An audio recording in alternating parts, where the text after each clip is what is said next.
Hello, Mike. Welcome to your Founders Podcast. Hey, what's going on, Ash? I'm glad you had me. Great stuff. All good, all good. We had some good summery day. Well, 2 weeks of summer in London, but we're back to the grim, gray, cold again this evening, I guess. It doesn't look good anymore. All right, so you know I'm in Texas, right? So I don't know that summer in London is the same as summer in Texas. No, it isn't. I know I'm a big fan of Texas because I watch all the episodes of Big Bang Theory and Young Sheldon, and I know it's Yeah. always summary, right?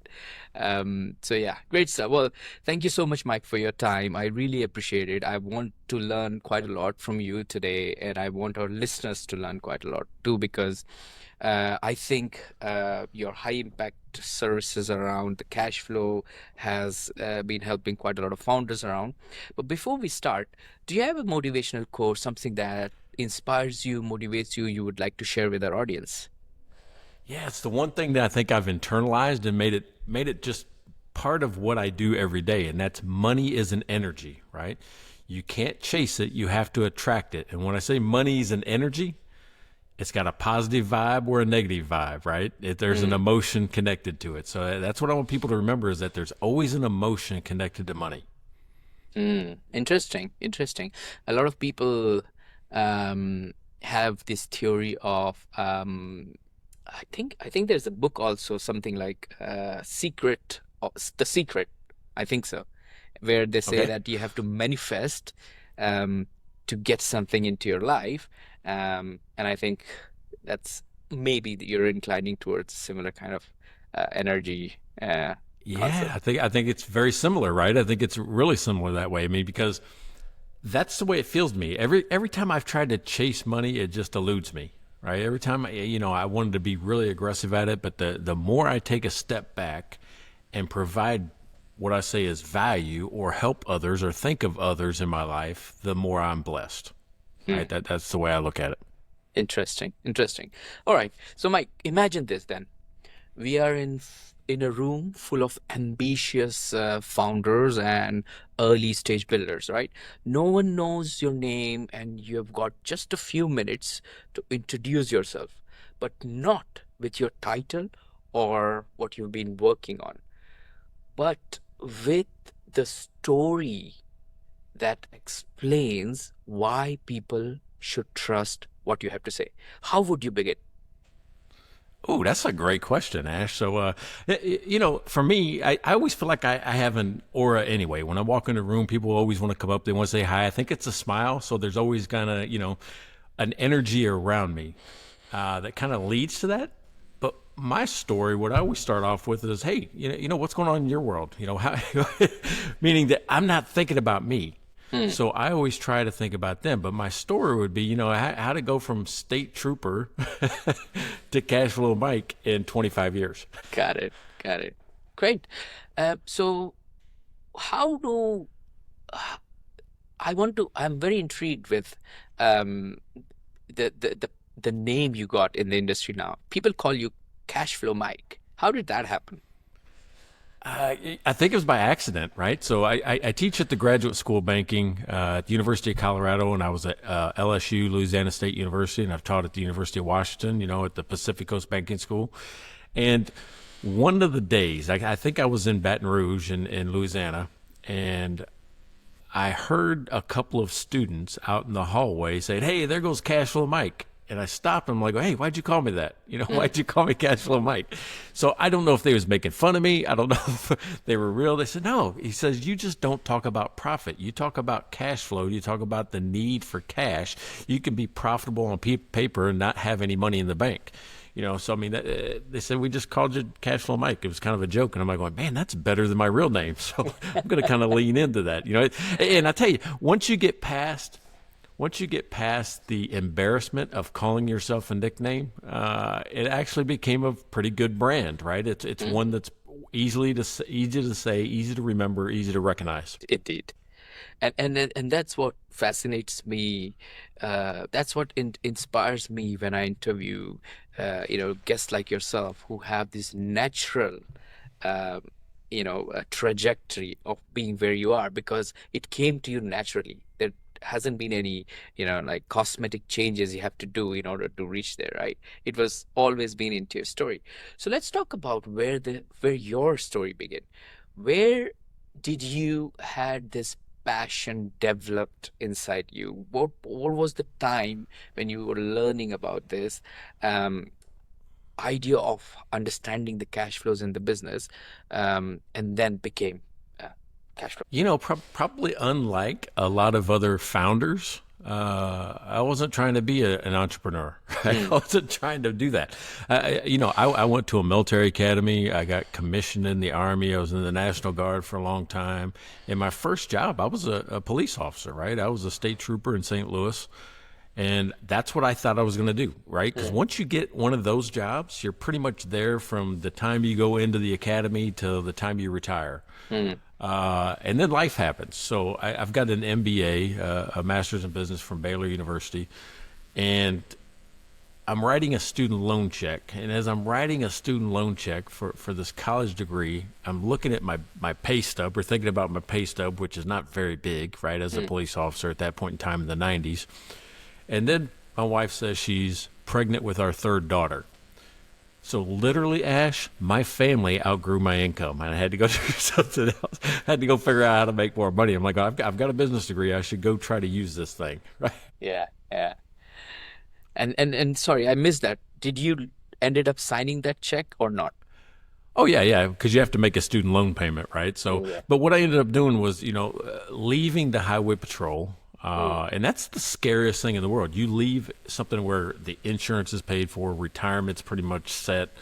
It's a guaranteed automatic paycheck every 2 weeks, right? So you leave something like that that's so secure, and then you say, I'm going to go out and do it on my own, right? So I didn't have much skills. What skill transfers from being a police officer or being in the Army to civilian world? Not a lot of skills transfer that way, except one: I could clean.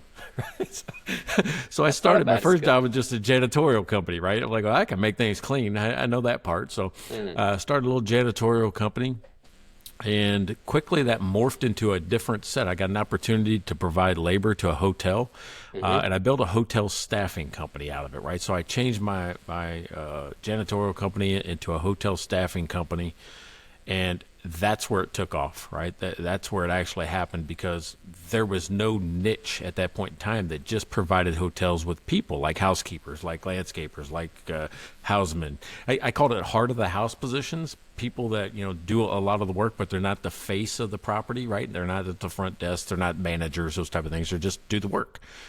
So I did that, and Marriott picked me up as a preferred vendor by the work we were doing in St. Louis, and then that's when I learned about cash flow. Here's why. Here's what happened. I opened 27 offices in 9 states in 3 years and had a few hundred people working every day. Well, when that happened, I also maxed out my credit cards, took a second loan out on the house, burnt down my savings. You're like going, why? Well, because as I was opening offices, I was also making payroll. So every 2 weeks I had 100 or 200 checks that I had to cut to my employees, and Marriott wasn't paying me for 90 days, right? So I've got to make 6 payrolls, right? I got to make payroll 6 times before I get the first check from the first week's invoice. So think about that. How come the big giant Marriott is not paying you for 90 days? Is that standard in hospitality? It is not just hospitality. It's standard across just business. Meaning 90 days is a long time though. So it really is. So, but if they can get away with it, they'll do it, because it's called stretching your payables. And the longer you can wait, the more time you keep cash in your own company. Well, I actually had to go to them and go, hey, listen, I realize that that's a business strategy. It's the accounting strategy to keep cash in your company a lot longer. I said, but I need you to think about this like payroll, not paper towels. Because if these people were your own employees, you'd have to pay every 2 weeks. You're taking that and spreading it out 90 days in the future, right? You're kicking the expense down, but I have to fund it. I'm your bank right now for payroll. Yeah. And when I kind of explained that to them, they actually started paying me a little bit shorter. So I got it between 45 and 50 days. And you cannot believe the weight that comes off my shoulders just because I'm getting paid a little bit faster. It's a concept called the financial gap. And most every business has a financial gap. And that's the difference between money coming in and money going out. And the smaller the gap, the less money it takes to run your business smoothly. And that's kind of where I learned about, how to balance and the timing of cash flow. Very interesting. So you learn the basics of cash flow while doing the cash flow exercises in your own business, right? Yeah, while ruining my own life. You're right. That is the And then it works perfect itself out, yeah. yeah, that's the perfect kind of founder I need on the podcast, who can share the real girth of the situation. Great. So give us a little bit more understanding of that business's size, how much you grown that business to in terms of revenue, number of customers, size of the team. You said that you opened like more than 20 offices across the whole UK. Yeah, across the U.S. Yep, sorry, across the US, yeah. Yeah, that's all right. But most of it was west of the Mississippi. So, think St. Louis. I was in St. Louis and Kansas City and Tucson and Phoenix and Dallas and Houston. I opened across that whole from here to California, just about. I mean, not here, but from St. Louis, Missouri, over to California. So the western half of the United States, and most of it I grew through word of mouth. It was the weirdest thing. It's never happened to me before, because usually you have to go chase business. I didn't have to because there was such a demand for this. And what would happen is one manager would get promoted and go to a bigger hotel or move to a different city or, take a different job. And they'd go, hey, I know who can solve your labor problem. And they'd call me. And, that happened time and time and time again. And probably 70% of my business was just coming from people that had moved jobs or talked to each other, in the Marriott family. And then, of course, somebody would go from Marriott to Hilton, and we'd be in a Hilton all of a sudden, right? So, Yeah. And the big thing there was the managing the cash. And I did something probably dumb to some people, but smart in my case because it did help. Early on, when I was struggling with cash, I had kind of an idea to bring more money in because I didn't know if I could get Marriott to pay faster. So I bought a little bar restaurant. Why? Because I had cash coming in every single day as opposed to waiting for 30 or 60 or 90 days for money to come in. And back then it wasn't ACH where it was digital. I had to go to a mailbox and open a mailbox saying, is there a check here today? Is there a check here today? I didn't have to do that in the restaurant, right? You could just get your credit card. So I bought a little restaurant that actually we were able to turn around really fast and started generating more and more cash. And that worked so well that I built a restaurant. Then I bought a building that had a restaurant in it. And then I bought 9 more buildings. So think about what happened there. I went from one hotel staffing company to all of a sudden I had a hotel staffing company, 3 restaurants, and a property management company of 9 buildings. So it was really a crazy thing, but the buildings had rent every month. The restaurants had money every day. And then, of course, the hotel staffing company was the biggest of all 5 of those companies running at once. That's very interesting. And that's all based on the first company you started. So let's take a step back then. How did you manage to get Marriott on your customer list at first? Was it like a one-to-one connection with someone you're working with? Yeah, in the janitorial company, I had a client that left. He just managed a little cable TV office, and he became a hotel manager. And he just asked me, he goes, man, we're having trouble finding people. You never seem to have trouble finding people. How do you do it? And I told him, because I was a former police officer, right? I actually had connections with the parole office. So people that were transitioning out back into the society from jail, from prisons, those type of things, they would come through me as a job. I mean, if you can't clean, I mean, what can you do, right? Yep. So I took the responsibility of hiring people that were coming out of incarceration. And he goes, well, I can't hire you for cleaning, but I can hire people, because he couldn't have a cleaning contract, but he needed people. He goes, would you be willing just to sell me on an hourly rate people that we use, right? Just, I mean, can you send them over here when we need folks? And that's how it started, was one guy that I knew that took the job that was looking to solve a labor problem. Now, how we got good at it is that my whole focus, I'm like going, man, I don't have to clean anymore. I just have to make sure people go to work. Mm. Yeah. So my whole job, yeah, because if you didn't go to work, I didn't get paid, right? So think about it. Ash, if you worked for me, I would charge the hotel for your hour of work, but there was a markup. So if you didn't go to work, you didn't get paid, and I didn't get paid, Yep. right? Yep. So my whole job was taking away people's reasons not to go to work. So I built a management team in every office, and their job was to take away the reason. So if somebody would call up and go, "Hey, I can't come into work today because I don't have a babysitter," we had a list of 10 babysitters. At every Ready office. for you. So Yeah. we're just like, hey, I got a babysitter. If they said, hey, Uncle Jim's got to go to the doctor at 2:00, so I can't go to work today. I got to take him to the doctor. I'm like, I'll take Uncle Jim to the doctor. Yeah. You go to You work. go to work. And that's all we did. We just came up with ways to help people make sure that they got their money, because if they didn't get their money, I didn't get mine. Indeed, indeed. And how much you grew that business in the end, or is it still you're still managing it?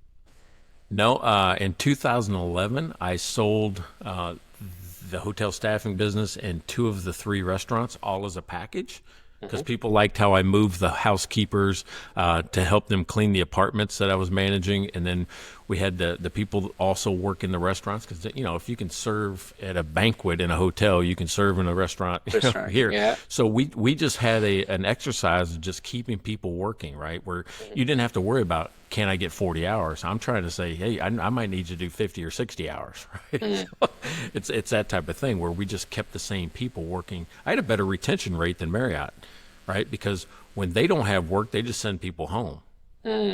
I would send you to another hotel. There you Say, go. hey, maybe you're not working at the Marriott today. Maybe you're working at the Hilton, right? So, I mean, we had a better, wider net that we could give people hours within, so people would stay. Indeed, indeed. And then when you sold this business, why did you do that? I mean, you're making profit, you're making good money. Why would you wanted to sell it? And then, That yep, go Yeah. on. No, well, it was scalability, right? Because the only way to grow a hotel staffing business is open more offices, and the only way to grow your restaurant is to buy more restaurants, right? I mean, you just can't get more square footage, and you just can't get more traffic through the door at some point in time. So I wanted to get into a business that was more scalable, because, with scale in a hotel staffing or restaurant business, there's a whole host of human resource problems that you got to deal with as well, right? I mean, it's just people. When you're Yep. dealing with people, there's a different set of problems. And there's a point in time after being a state trooper for 7 years and running that type of business for another 8, 9 years, I'm like going, man, I'm just A little not tired. not happy here. Yeah, a little tired of it. So I wanted to sell, get cash, and then find a business that was scaling better or faster or easier.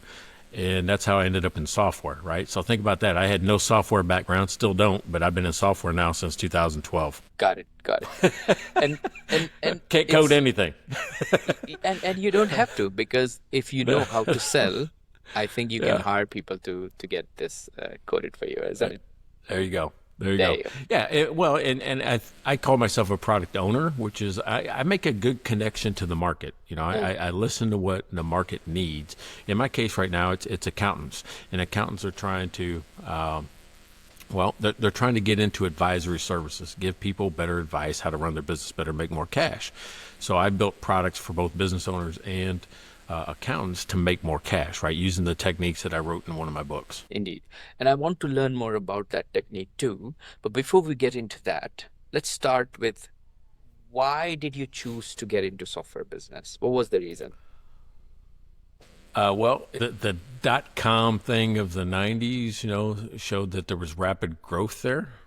The internet was really becoming widely popular, in the, I'll say 2005 to 2012, and everything was kind of moving that way. And that's the trend that I felt, because I was being gravitated towards that with just the products I was using, right? I wanted everything online. So for me, I'm like going, that's where I need to be. It was a draw for me to do that, mainly because I felt that that's where I could make the biggest, not only impact, but I could make the most money. I mean, if I'm honest. Yeah, why not? I mean, if Yeah, that yeah, drives yeah, I you. mean, Yeah. that's right. Yeah, so I was just trying to make money, and it worked out in my favor. Great. But to go out to Seattle. I went out to Seattle on a contract for consulting and building some businesses for a nonprofit, and I went out there with the purpose of meeting somebody that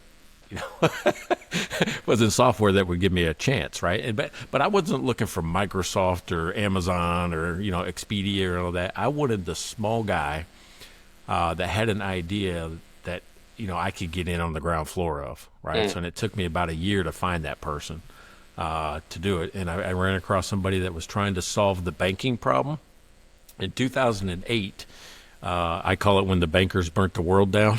That People was were the losing their year. houses, all that type of stuff. So big time recession came in. Well, the banks left the small business lending space. They stopped giving money to the small businesses because of a regulation called Dodd-Frank came in. And Dodd-Frank required banks to do just as much work for a $5,000 loan as they do a $5 million loan, right? It was just a ridiculous amount of paperwork to make sure it was, legit and make sure that people didn't get hurt in the process. Well, when that happened, the big banks left the space. And that's what opened up the whole market for, if you've ever heard of On Deck or Cabbage or, all these marketplace lenders, right, that lend to small businesses. It's not like So payday loans, right? Is it? It's different. no, it's a little bit different than payday loans. I mean, I would say, yeah, different than payday loans, but it's still, exorbitant rates, right? It's still some higher rates for that. But they were making it easy for small businesses to get money. Well, in 2012, the banks had reversed their thought process saying, oh my God, these companies blew up and got crazy big in 4 years. We need to go back and get our market back, the one that we gave up. So what this founder had done, James Walter had done, is he had built some products for banks that automated the process, meaning that it would connect to accounting systems, pull out what the bank needed, and create an automatic kind of loan application process. And that made it easier for everybody, right? Well, that's what I wanted to get in on. I'm like, okay, that's a new idea. That's automating a process in a foundational industry, banking, right? You're trying to disrupt banking. And so I wanted to get into that. Got it. And when you had this epiphany, did you looked into the market? Were there other products? What was going on at that time? And what did you see from your research that encouraged you to move ahead with this? I lived the problem, right? I had lived banking and trying to get lines of credits and loans with banks while I was trying to build, the restaurants, the property, the hotel staffing companies, and I had lived the pain of a small business owner trying to get money from the banks. And what I saw was an opportunity to make it easier for both sides, right? Even if it was a no, it was going to be a quick no. It wasn't 2 to 4 weeks waiting and shuffling paper back and forth between the bank. It was like going, okay, I'm going to give you access to the accounting system. You grab what you need and then tell me yes or no. Right? That's what I saw is it was going to solve a lot of people's pain, especially the ones that, from my side, the business owner side. And that's what made me, I think, credible in the marketplace for him, for the software developer, because he didn't have anybody that could go into the bank and tell the story of why this was important. Interesting. And mostly the founders I interview on our pod, either they're solving. There is a saying in US, something like "eat your own dog shit," something like that. So they're trying to Dog food. dog food. Sorry. So sorry about this. So either they're trying to solve their own problem, or they're trying to solve a problem which they came across while they're working for someone else. This was the first case for you. How did you manage to get? Did you like funded the whole startup yourself, or did you had somebody like co-founded with you who developed the software for you? How does that work? In that case, I came in, underneath, they were already up and running. They'd already been running for about a year and a half. So I came in, as just a small piece of it at the, on the bottom, like the third tier of it, because I didn't have any software experience. I didn't have any coding experience. I'd never sold software. So they gave me just a little bit of a small piece on the end of it. So because they'd already been working on it for 2 years and building the product behind the scenes, they just hadn't had any sales yet. Does that make sense? Indeed. Yeah, understood. So what's funny when you said it was a dog, you got to eat your own dog food, and what I always think that is you should use your own product. Meaning, Mm, if I build something, that it should be something that I'm using as well. If I don't use my own product, then how am I going to convince somebody else to do yeah. it? But I always add something to that. I always say, hey, it's not dog food until a dog eats it, which means until you sell it to somebody else, it's not dog food yet. So, Yeah. and that's what I was there to do. I was there to help banks understand it. And that's really was the foundation of what I'm doing now, started then in 2012. And what I mean by that is if I walked into a bank and tried to sell them bank software, they say, oh, well, what bank did you work for? Well, I didn't work for a bank. Mm, So how am I going to sell anything to a bank when I don't even know what happens inside the bank? yeah. But what I did is I said, I'm going to tell you a story from my point of view, the person you're actually talking to every day, the person that you're actually selling these loans to. So I built a 1 hour talk on how to talk to me, how to talk to the small business owner, right? And that's all it was. I would go in and say, hey, do you want to get more business from small business owners? I'm going to tell you to speak in their language. I'm going to show you what they look at. I'm going to show you what a small business owner does on a daily basis, right? I'm going to give you a peek behind the other side of the curtain, and bankers are like going, what? Yeah, we need to hear that, because they always hear it from bankers that have never run a business. So they think that, all of this academia that they have from their banking, point of view, they didn't know what the business owner was hearing. They didn't know how they thought about it. They didn't know how they made the decisions or why they were there in the first place. So that was my introduction into the banking. And because I started to get known for this little talk, I got invited to the graduate school of banking at the University of Washington to talk to a larger group of banks all at once.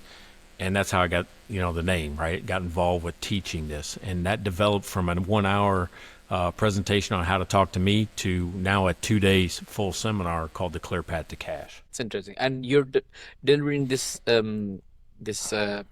live coaching still, or is it like handed over to someone else? Nope, I'm doing it all.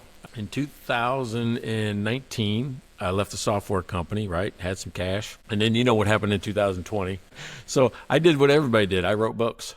Yeah, So yeah. I wrote a book, and around end of 2020, 2021, I had the opportunity to get kind of back into it, doing this full time, Okay. and built the Clear Path to Cash, started selling the courses, started, working on other tools around this, such as the software that I built, the Clear Path to Cash, and figured out that there was some market, right? People, especially after the COVID, shutdown, people were more interested in understanding cash flow. Before that, they just kind of, that's the thing. Yeah, we got Yeah, cash. We sales don't. minus But expense profit. There you go. yeah, but what's funny about that? That's only cash generating activities, right? And I look at that as a vertical activity in a business. Starts with sales and just keeps subtracting things out to profit. Nobody looks at their company horizontally, right? Which is the cash conversion activities. How long does it take, right? I make the sale, but when do I get the money? I bought the inventory, but when do I pay the bill, right? Those type of things. Or how long does the inventory sit there on the shelf? So you have to look at it from two different directions, both vertically and horizontally. Indeed. I've been reading this book recently called Profit First from Mike. I don't know if you have Sure. ever had. Okay, you had. I am And I am one of his partners. yeah, there you If go. you go under the website, yeah, I'm a profit first. Meaning he only has like 10 actual sponsor partners, and he selected me as the natural extension to profit first. Awesome. I would love to have an intro with him if that's okay with you. Love to Yeah, ask him to I've been on come his on the pod. podcast 2 or 3 times. Yeah. Oh, perfect. Awesome. So the things I've learned about my own business just by reading this book was fascinating. It's like if I'm doing this, then I'm making sure that my business is in profit from day one. What does your new software, which you building your class cash flow, Mike, new software, how does it differentiate from other providers, other coaches? Yeah. First of all, they don't have it. Right. Right. So most of them will give you a spreadsheet where I've got an actual software product that does the exact calculations that I've wrote in my book. Right. I mean, and there's, we'll say, minding your business for hidden cash. Is it's 6 calculations in one visual that tells the story of where cash is leaking out of your business. I don't see that anywhere else. Why? Because I started making it up 10 years ago. So it's not taught in a school. It's taught in the hard knocks, the streets of hard knocks. The other thing is that I've got this thing called the fast money formula, where these interactive sliders on what is the perfect amount of inventory, what's the perfect amount of days I should get paid in, what's the perfect, and you get to set it. It's a cash flow optimization tool.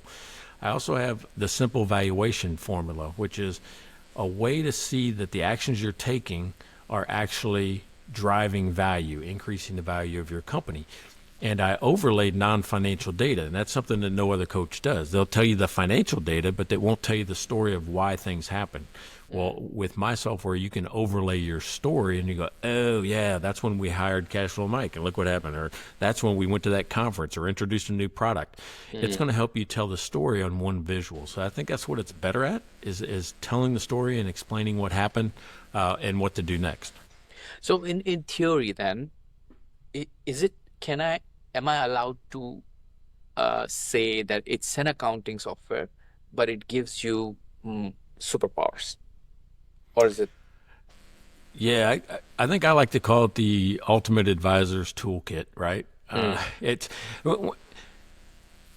I think it can be used concurrently with accounting software. I wouldn't call it accounting software because I always think of that as recording transactions and all that. This is more of an advisor's analysis piece of software, which is taking the data that you have. When I think about accounting software, I think about it being the historian of the company, right? It's recorded everything we did. This is the analysis of what we did and the GPS of what we should do. Understood. So it actually gives you an understanding of how your business is doing and where you have more potential going forward, or in the past, Yeah, which you missed, kind of. that's a good way to put it. Yeah, that's a good Great. way to put it. It's got some traditional analysis in there too, like Mm, ratio type analysis. I call it the financial doctor mm. because it doesn't just tell you what the ratios are; it tells you what to do about it, right? Indeed, indeed. How to improve it. This conversation is going so well, Mike. I want to stick to it, but we are all limited with time. And I also have one more section in the pod, which is the lightning round, where I've drafted six Oh, quick fire questions for you. So I want to go through them also. And it's like, so before we go into the lightning round, then I would like to ask you a personal question. okay. Throughout your journey and experience, there must have been some valuable lessons learned, right? If you don't mind sharing, could you please reflect on your experiences and tell us about one mistake or a setback that you encountered along the way that you now consider um, not a regret, like a lesson learned? And additionally, what advice would you give our listeners based on this experience? Yeah. So I mean, I think when I tell the story of rapid growth, in the hotel staffing company, because that was my real first like heart punch, like, oh my God, I'm going to fail, right? Mm, Because mm, again, you take out a second mortgage on your house, you max your credit cards, you burn your savings, you dip into your retirement, you make every mistake possible just trying to stay alive. And that's, I know it. I know that feeling. I know what a panic attack feels like. I know what an argument with your wife feels like because she's asking you, are you going to take a paycheck this month? It's those type of things where you've put it all on the line, but now you're impacting other people's lives. And at the time, I didn't know what was going to happen. We're just trying to grow and keep up with it. I'm going into new markets, and I'm unaware of some regulations and do I need a permit for this or do I need a city business license for that? There's all these things that just pile on you really fast. And I call that whole collection of things growing broke, meaning you can be so successful that you run out of money. it's mm. it's the craziest thing. So I'm sitting with my grandfather, and then I had a mentor say about the same thing, and it stuck, which was, you can only control what you can control. The other stuff you just got to react to. So stop fighting battles that haven't been, started yet. Because I'm trying to avoid things. I'm trying to try to make as much risk mitigation strategy around me as I can. it just drives you crazy because I'm trying to head off anything that could hurt us. And at the same time, it's just stressing me out. So my grandfather says, hey, you need to control what you can control and stop fighting battles that don't exist. Right? And I'm going, man, that's really powerful. And that's kind of what I do now. In software, same way. When people say, oh, well, if you do that discount code, if you do this, that, or the other, somebody's going to cheat and game the system.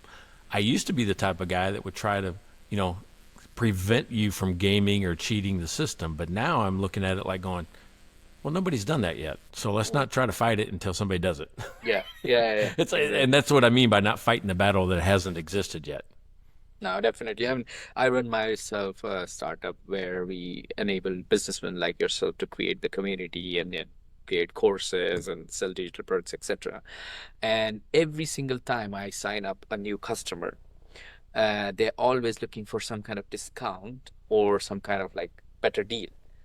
If they're on a call with me and they tell me something about, you know what, Ash, if you improve this or that, or if you remove this or you change this wording, that will help you, I give them discount. And the reason I give them discount is they, first of all, they manage to put a call in the diary and try to talk to me.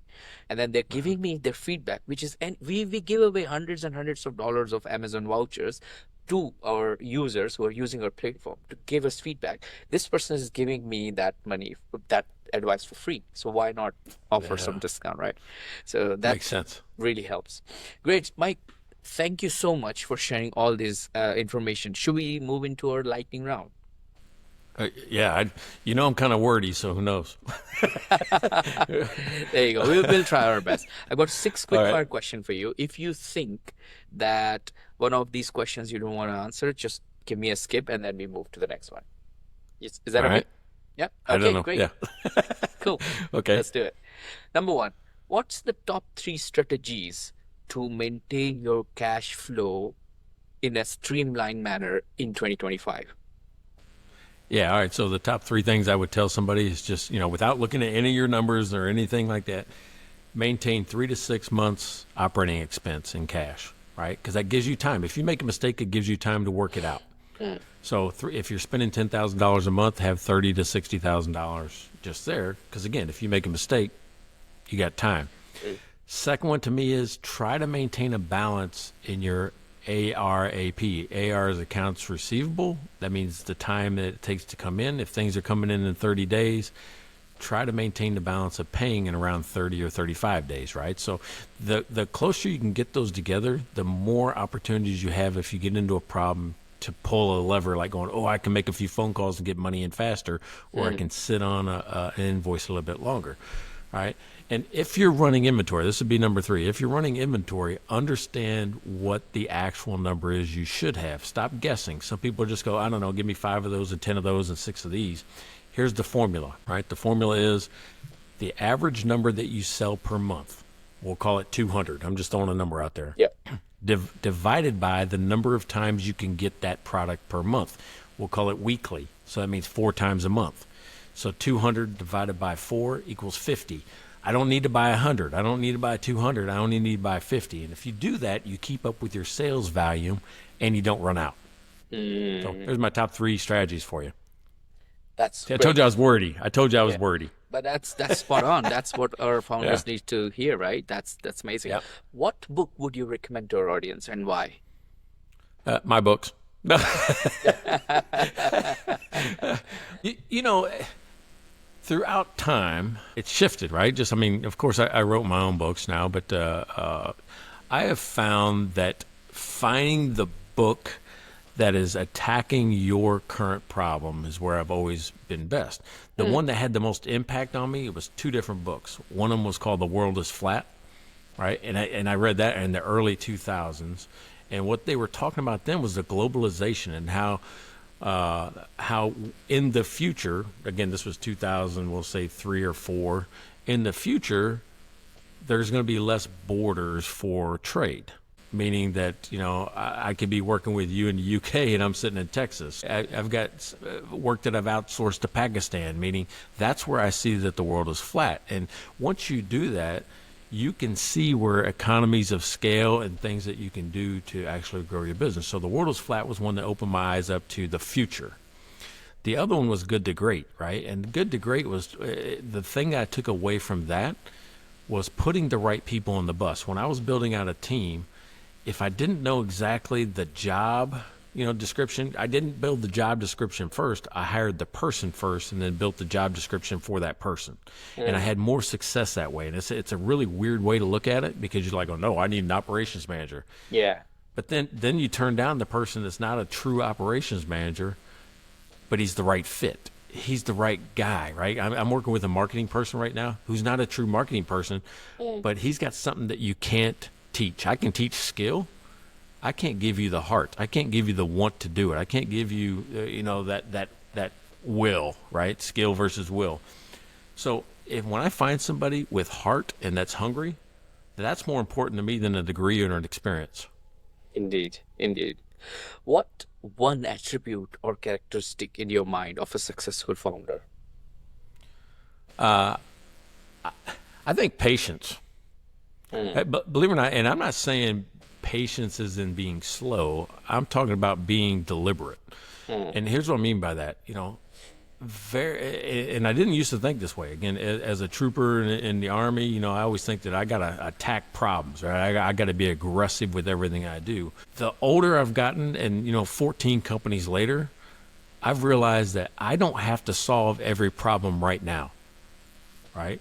Unless it's a life or death situation or a safety thing, I can take my time and think through it a little bit better and think through it in the fact that if I do this, what happens next, and come up with some scenarios and try to understand what could happen because of my actions. So a little bit of patience and a little bit more deliberation, I think, is a critical skill for any founder. Indeed, indeed. What's your favorite personal productivity tool or habit? Oh, you know what? I actually like to walk outside as my productivity habit. Like every 30 to 60 minutes, I've got a beautiful backyard. It's just amazing. And I have found that if I get up from this desk and I just go outside, I'll either instantly solve a problem, whatever I was thinking on. I'll have a different thought. I mean, it is the most creative creation I get every single day, and I get it several times a day. Right? It's one of those things where I feel like I'm energized, re-energized over and over and over again. So I don't get tired. I don't get, rushed or whatever. Just get up from your desk, go outside, and try not to think of anything. I don't know what it is. There's something about your subconscious when you're not thinking about the problem that you're working on. It just pops into your head. Like sometimes you get on a bike and it just pops into your head, or you're working out and it pops in your head. Yeah. It's the weirdest thing. Walking away from this desk is my best productivity tool. Awesome. What's a new or a crazy business idea you would love to pursue if you had time? Oh, yeah, that's a good one.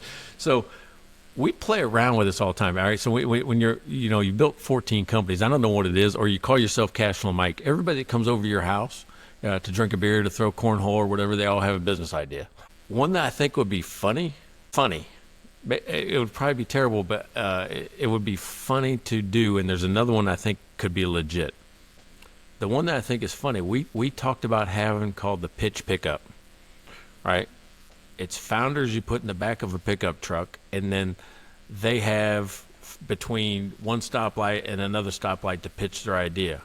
And if not, they get kicked out of the pickup truck if you don't like it.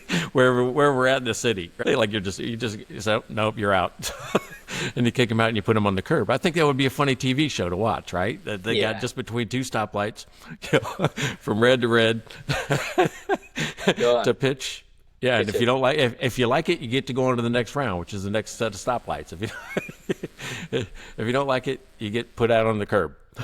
Awesome. I think that would be funny. I would love to watch that show. Why not?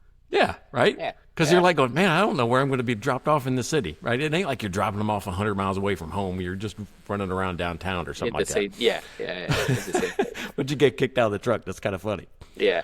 The real one though, I think is necessary, is that there's no one place to go to like book a food truck.